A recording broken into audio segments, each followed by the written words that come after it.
Hi, my name is Toy Hershman and I'm with America's Entrepreneurial Schools. I'm the one guiding you through this video today.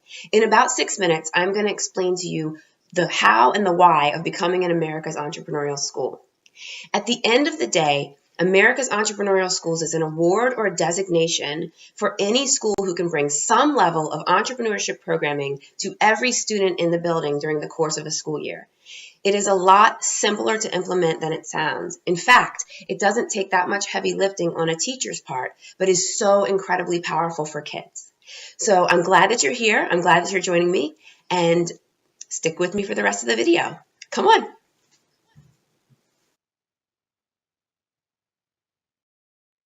When we talk about entrepreneurship education, most people tend to think of courses like business, marketing, economics, financial literacy, and some of those things that you'll generally find towards the end of high school. Those are great. But when we want to talk about building entrepreneurship in young students, starting even as early as pre-K, we need to talk about mindsets and instilling in kids these mindsets that will serve them for a lifetime. You can see some of them here, and these are just a tiny, tiny slice of the pie. But the point is that when we start building these things in kids from a young age, they walk around their lives with these and they're intrinsic. So it's not something they need to think about. Ooh, I need to think about opportunity recognition. I need to know my strengths. No, it's something that they will have with them, that they'll carry with them forever. And it's going to serve them whether they do go and start a business on their own or they become an employee for a company. These mindsets, incidentally, are what the top companies in this country are clamoring for. You know, I can hire a manufacturing engineer all day long, but I want someone with these mindsets because that person is also going to take my business to a new place. One of my favorite mindsets that's on this screen is failure averse or not being afraid to fail. To me, I believe that's one of the biggest mindsets for entrepreneurship, knowing that the only way that you learn is by failing and getting these kids who are just so scared of failure because we do that to them in our education system, getting them to understand that when I fail, it's just my first attempt in learning, right? That's what fail stands for. So you have to fall flat on your face so that you can get back up and try again and start over or fix what you're working on. So we need to build these in kids because it will help them no matter what they do and no matter where their paths take them. So great, Toy. I love the idea of mindsets and I like what you're saying. But as a teacher, please tell me, what exactly do I have to do? Well, what I'm asking you to do is just one thing. You do just one thing this year, just one thing next year. You tweak a lesson, you tweak a unit, you just do one small thing that brings in those entrepreneurial mindsets each year. So the reason I say just do one thing is because we are trying to break bad habits essentially, right?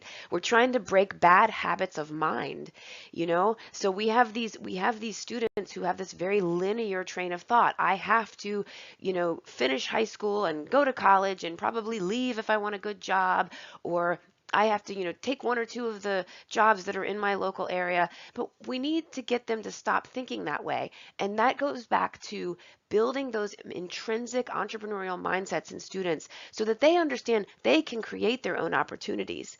And so, how do we break bad habits of mind? Well, we do one thing, and we do one thing this year, and we do one thing next year, and we do one thing next year, and so on and so forth until we're starting to consistently over time build new habits of mind. You break a bad habit by doing something consistently over time. You build new good habits by doing something consistently over time. So in order to illustrate this, we'll start out with just a few ideas that are really simple to implement, and you could use them today or you could use something like them. So an exercise that I like to do with teachers who tell me I have no idea what to do, I have no idea where to start, is to have teachers think about what's that thing in your curriculum that makes you mad or at least frustrated. You know, we've got fractions and decimals coming up. Oh, no, no, this is going to be a horrible week. Kids never get it. I've cut up fruit till I'm blue in the face. I have brought pizzas to class. Nothing makes sense. These kids don't get it. So why don't you take that thing that frustrates you and let's add an entrepreneurial layer to it. Just one little layer to your already developed lesson plan that might bring in those mindsets and start kids thinking deeper about the content, understanding it to a deeper depth of knowledge, and it might make it fun for you to teach as well.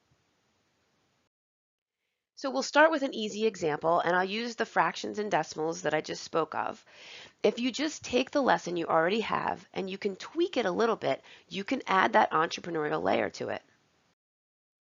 So in this case, and this is a very cute example, in this case, a teacher is teaching fractions and decimals, and she happened to decide she's going to use food because that's a winner all the time. And so the kids took a large recipe of French bread and juice, and they figured out how much it cost. Here comes the decimals.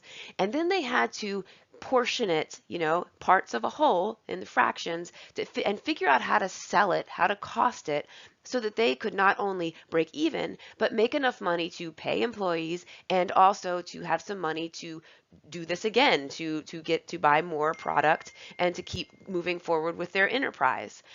And so just in tweaking a little lesson, this teacher was able to bring so much more to the fractions and decimals lesson than she would have already. And look, how cute is this? These kids are never going to forget this. And again, it doesn't have to be as big as this example, but it can be if you want it to be. But just adding that layer can be the difference between learning and not learning for a child. Let's take another example from English language arts. Somewhere about ninth grade in English language arts, you have a unit on persuasive and creative writing. Let's look at that one. So we have a teacher that's going to teach persuasive writing, but through the lens of social media. So kids get that, right? Kids get Facebook, Twitter, Instagram, Snapchat, all of those great things.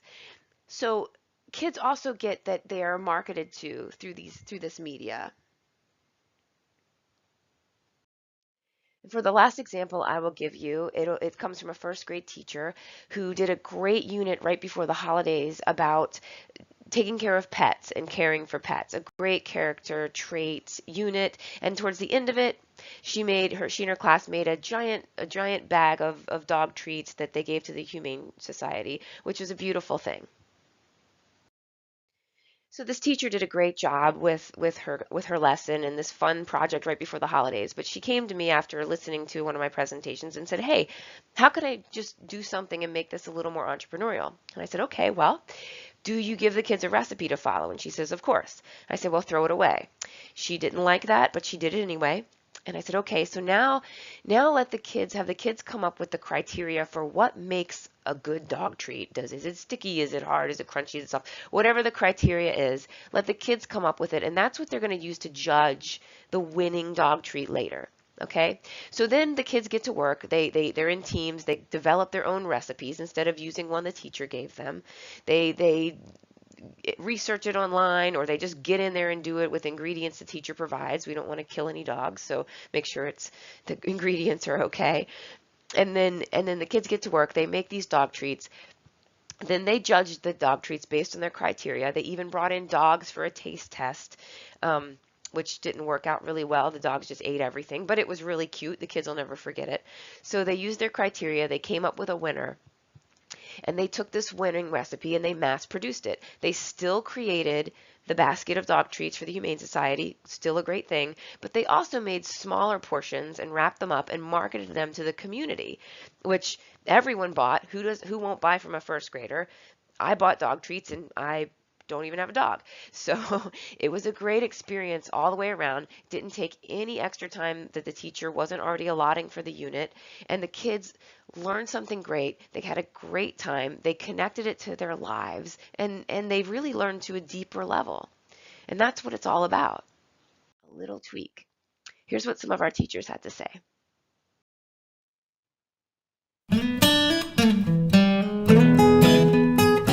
Hi, I'm Margaret Golden.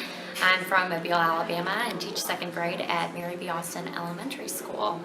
One success that my kids were able to showcase was their fairy tale market day, where kids were learning the reading standards, social studies standards, their math skills with learning about money, and learning about supply and demand. It teaches them so many different real world skills that they can take from the classroom and apply to their real life.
I'm the principal at Big Otter Elementary School in Clay County. I come to the Entrepreneur Ed Conference to get ideas that I can take back and share with my school and with my teachers to see if we can get some Entrepreneur Ed available in our community.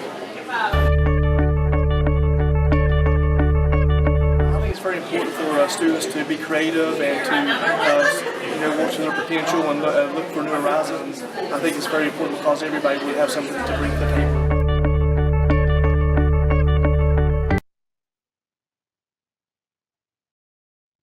So that's all it takes. That's all it takes is doing one little thing. You do one little thing this year, you do one little thing next year, and over time those kids start to have those mindsets intrinsically. So thank you for your time. I'm looking very forward to working with your school. Have a great day.